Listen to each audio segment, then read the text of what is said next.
Hello guys, इस video में हम समझेंगे कि किसी भी डिफरेंशियल इक्वेशन का फॉर्मेशन कैसे होता है।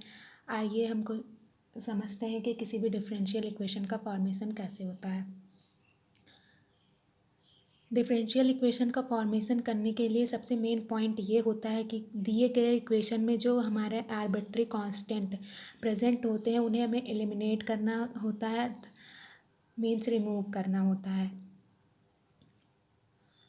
एंड एक इम्पॉर्टेंट पॉइंट और है, जो आर्बिट्री कांस्टेंट की संख्या अगर हमारे इक्वेशन में वन आर्बिट्री कांस्टेंट है तो हमारा डिफरेंशियल इक्वेशन फर्स्ट ऑर्डर का आएगा, यानी कि D Y by D X का आएगा। अगर टू आर्बिट्री कांस्टेंट है जैसे कि ए एंड बी तो सेकेंड ऑर्डर का आएगा D two Y by D X two. And three है जैसे ए बी सी तो थर्ड ऑर्डर का आएगा जैसे D three Y by D X three and so on. इसी तरीके से आता है।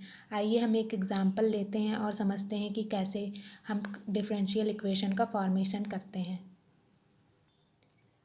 यहाँ पे हमने एक क्वेश्चन लिया है, find the differential equation y is equals to 10x² plus A where A is a arbitrary constant. यहाँ पे ए हमारा आर्बिट्री कांस्टेंट है।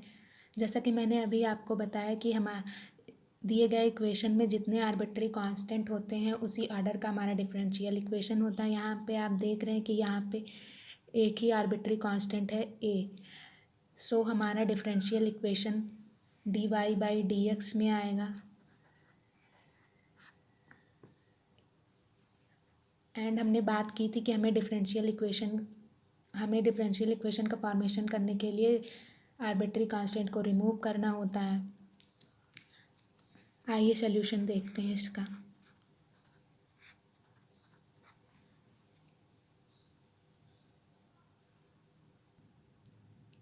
सबसे पहले हम इसे इंडिपेंडेंट वेरिएबल के रेस्पेक्ट में डिफरेंशिएट करेंगे। यहाँ हमारा इंडिपेंडेंट वेरिएबल x है तो x के रिस्पेक्ट में डिफरेंशिएट करने पर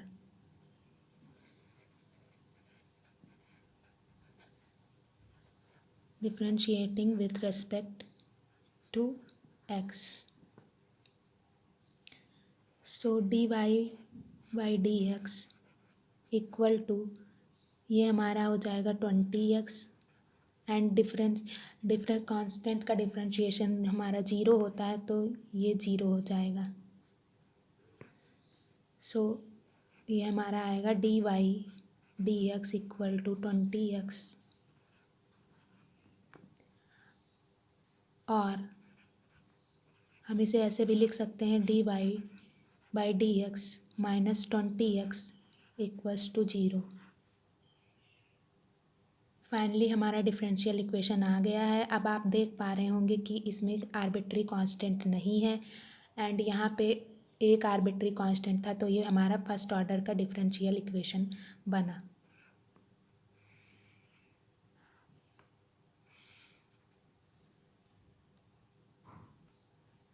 आइए अब हम नेक्स्ट क्वेश्चन देखते हैं। यहाँ पे हमारा क्वेश्चन दिया हुआ है, find the differential equation y is equals to A E to the power 2x plus B E to the power minus 2x where a and b are arbitrary constant. यहाँ हमारा A B two arbitrary constant है तो आप समझ ही गए होंगे कि यहाँ पे इसका डिफरेंशियल इक्वेशन सेकेंड ऑर्डर का आएगा, यानी कि D two Y by D X two में आएगा।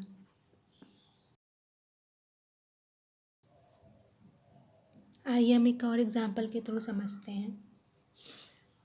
यहाँ पे मैंने एक एग्जांपल लिया, find the differential equation y is equals to A E to the power 2x plus B E to the power minus 2x where a and b are arbitrary constant.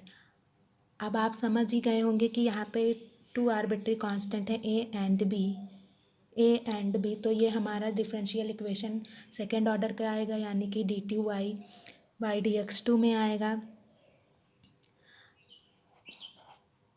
y बराबर जो हमें दिया गया है हम इसको equation first मान लेंगे। y बराबर a E to the power x 2x plus B E to the power minus 2x।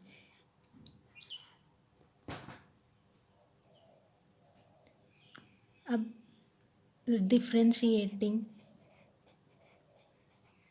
With respect to x, d Y D x equal to 2a e to the power 2x minus 2b e to the power minus 2x. Again differentiating with respect to x, d2y dx2 is equals to 4a e to the power 2x plus 4b e to the power minus 2x. अब यहाँ से हम 4 common कर सकते हैं. a e to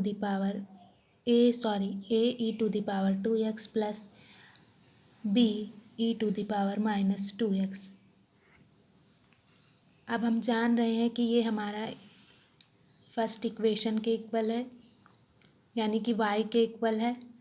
then हम यहाँ y put कर देंगे तो ये हो जाएगा 4y. तो हमारा डिफरेंशियल इक्वेशन आ जाएगा d2y dx2 equal to 4y. हमारा फाइनल सॉल्यूशन होगा. जैसा कि अभी मैंने आपको बताया था कि यहाँ पे 2 आर्बिट्री कांस्टेंट है, तो इसका डिफरेंशियल इक्वेशन सेकेंड ऑर्डर का आएगा, यानी कि ये आया है हमारा solution d2y dx2 equal to 4y, जहाँ पे ये हमारा सेकेंड ऑर्डर का डिफरेंशियल इक्वेशन है d2y dx2 4.